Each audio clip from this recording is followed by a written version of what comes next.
umaga sa inyo lahat. Ako ito si Cyril Day. At tara, samahan niyo ako sa paglalakbay ko sa Binyan. Tara!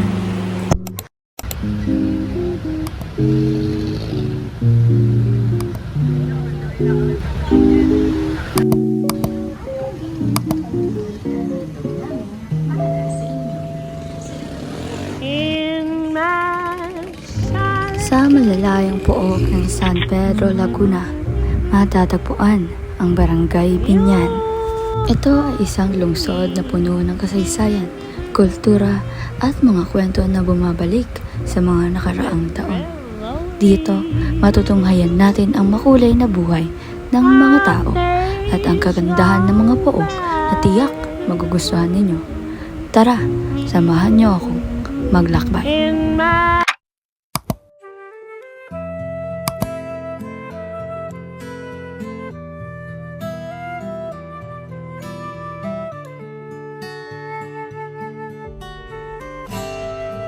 Diocesan Shrine of San Isidro, isang simbahan na kilala hindi lamang sa spiritual significance nito, kundi pati na rin sa mga taong patuloy na nagpupunta rito para magdasal at magpasalamat. Jose Rizal Monument. Ang monumentong ito ay nakatayo bilang alaala ng ating pambansang bayani na si Dr. Jose Rizal. Dito malalaman mo kung gaano kahalaga ang papel ni Rizal sa ating kalayaan at kung paano ang Binyan ay may malaking kontribusyon sa kanyang buhay.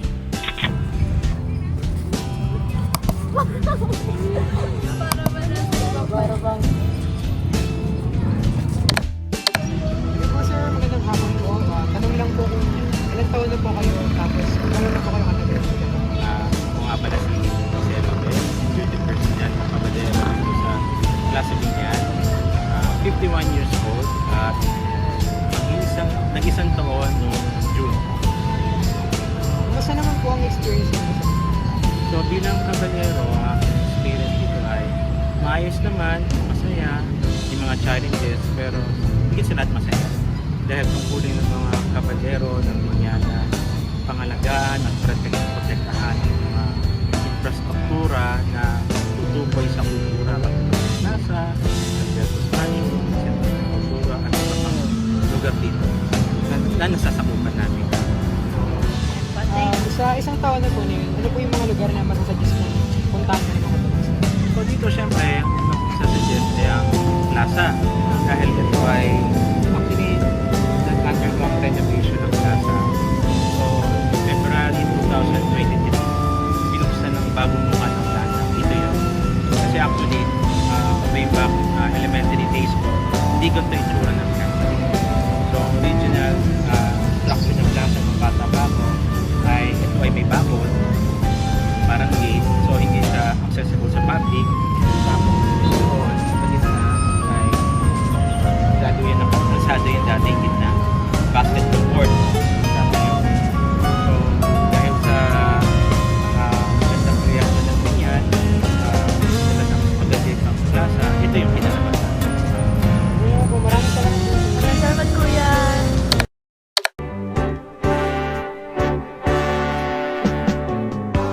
Sa tuwin ay naalala ka,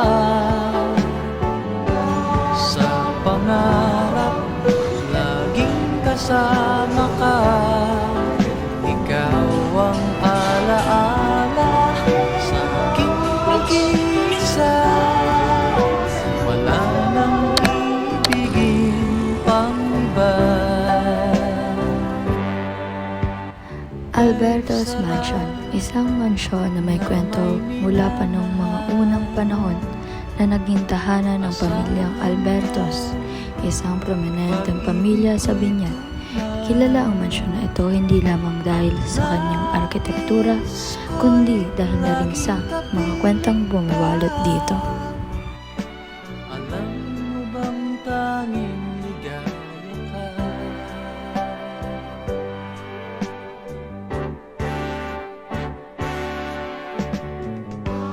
Sa tuwin ay naalala ka.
Musta na kaya ang iyong mga linggo? Sana hindi ka masyadong pagod.